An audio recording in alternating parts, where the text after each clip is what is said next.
हरिओम सभी को। आज हम निर्मोही राजा की निर्मोही नगरी वाला दृष्टांत हम लोग ले रहे हैं। इसमें तो एक राजा था जिसका बड़ा नाम था कि वो राजा बिल्कुल निर्मोही है और ज्ञानवान है, और उसकी नगरी में सभी लोग मतलब उसके जो प्रजा है वो भी ऐसी है। ऐसा नहीं कि केवल राजा ही ज्ञानवान है, सभी ज्ञानवान है। तो संत ने सुना, एक संत ने, तो उसने कहा, उसने परीक्षा लेने का मन बनाया कि राजा की परीक्षा लेते हैं। तो उन्होंने क्या किया, एक कपड़ा उठाया और कपड़ा लिया और उसको खून से रंग दिया, ऐसे जानवर के खून से भिगो दिया वो ऐसे। तो और फिर जा कर के राजा को दिखाया कि, और बोला कि वो देखना चाहता था संत कि मतलब राजा भी है और निर्मोही भी है, ऐसा कैसे? मतलब राजा के पास तो सब कुछ होता है, इतना राजपाट सब चीज़ें, तो ऐसा कैसे हो सकता है कि राजा किसी चीज़ में फंसा हुआ ही ना हो? कहीं ना कहीं तो फंसेगा। तो बच्चे का मोह तो होगा, बाकी सब चीज़ों का मोह लोग त्याग देते हैं, लेकिन जो अपने सगे संबंधियों का जो मोह होता है वो त्यागना बहुत मुश्किल होता है। तो फिर संत ने यही सोचा कि ऐसा ही करते हैं। तो वो कपड़ा एक खून में भिगो करके राजा के पास लेके गए और बोला राजा से कि राजा, तेरा बेटा ऐसे ऐसे शिकार खेलते समय जंगल में मर गया, और ये सबूत के लिए मैं ये कपड़ा लेकर के आया हूँ। तो राजा ने बड़े ही स्वाभाविक ढंग से देखा उसको और बोला कि ठीक है, कोई बात नहीं, हो सकता है हमारा और उसका इतना ही हिसाब किताब होगा। और बस राजा एकदम शांत, और जो अपने प्रजा के कार्य कर रहा था, दरबार में बैठा था, तो एकदम शांत, ना रोना ना विलाप करना। संत को देख करके बहुत हैरानी हुई कि इतनी बड़ी बात, और ये राजा ने बस एक ही लाइन बोली कि इतना ही हिसाब किताब होगा। तो संत थोड़ा ऐसे था, संत ने इंतज़ार किया कि शायद अब कुछ बोलेगा, अब कुछ बोलेगा, लेकिन कुछ नहीं, ना रोना ना विलाप करना, ना भेजना कि जा कर के ले आओ उसको, या कुछ भी, कुछ नहीं, कोई रिप्लाई नहीं। बस एक छोटी सी सेंटेंस बोला और बस वो चुप हो गया। तो संत ने फिर सोचा कि चलो इसकी माँ के पास चलते हैं, क्योंकि नगरी ही निर्मोही थी, तो उस बच्चे की माँ के पास चलते हैं। तो गया तो उन्होंने बोला कि उसकी माँ हलवा बना रही थी। तो फिर बोली कि हलवा बनाते बनाते संत की तरफ निगाह गई, तो उसने प्रणाम किया और बोल रही कि संत ने कहा कि भाई ऐसे ऐसे आपके पुत्र का शरीर शांत हो गया है, तो और ये रहे उसके कपड़े।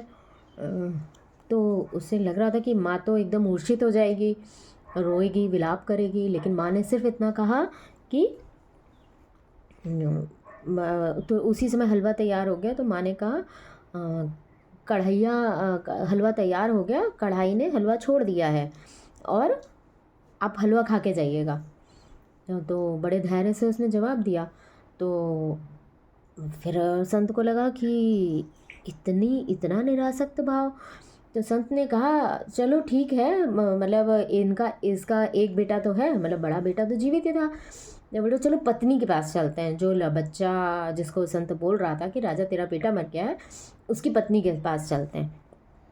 तो उसकी पत्नी के पास गया संत। तो उसने बोला कि ऐसे ऐसे आपके पति का शरीर शांत हो गया है। तो वो पत्नी ने कहा, बहुत ही सहज भाव से कहा कि कोई बात नहीं, बस दो लकड़ियाँ साथ में बह रही थी, और कुछ दूर साथ में बही, और फिर उसके बाद एक लकड़ी बहाव के उधर, मतलब जिधर बहाव था उधर चली गई, एक लकड़ी दूसरी तरफ बहाव में चली गई, बस। तो फिर संत को फिर लगा कि भाई ये क्या। तो फिर संत उसके भाई के पास गया, जो बड़ा भाई था। तो भाई से बोला कि ऐसे ऐसे तुम्हारे छोटे भाई का शरीर शांत हो गया है, और वो जंगल में शिकार खेलने गया था तभी ऐसा हुआ। तो फिर जो भाई था उसने भी यही जवाब दिया कि भाई माली जो है, एक माली ने एक फूल पहले तोड़ लिया, और एक फूल की बारी बाद में आएगी, दूसरे फूल की बारी है बाद में आएंगी। तो जब संत ने सुना तो संत बिल्कुल नतमस्तक हो गया कि सही जो उसने सुना था वो सही था। निर्मोही राजा की निर्मोही नगरी, ये बिल्कुल सत्य कथन था। और तो इसका सिद्धांत ये है कि कितना तैयार हो जाता है ज्ञान से व्यक्ति, कितना तैयार हो जाता है। जबकि ना राजा का बेटा मरा था, केवल संत ने परीक्षा ली थी, उसका बेटा मरा नहीं था। पर राजा को तो कोई अंदाज़ा नहीं था कि नहीं वो मरा नहीं है या कुछ भी। उन्होंने कहा भाई संत बोल रहा है तो सत्य ही है ना। ऐसा भी नहीं था कि उन्हें पता था पहले से, तो वो संत के सामने उन्होंने ऐसे एक्ट किया, नहीं। तो ये होता है निरासक्त भाव। ऐसा नहीं था कि राजा का प्यार नहीं था, माँ का प्यार नहीं था, या पत्नी का प्यार नहीं था, या भाई का प्यार नहीं था, सबका प्रेम था, मोह नहीं था। मोह में व्यक्ति अंदर से गलता है, राग द्वेष से युक्त है मोह।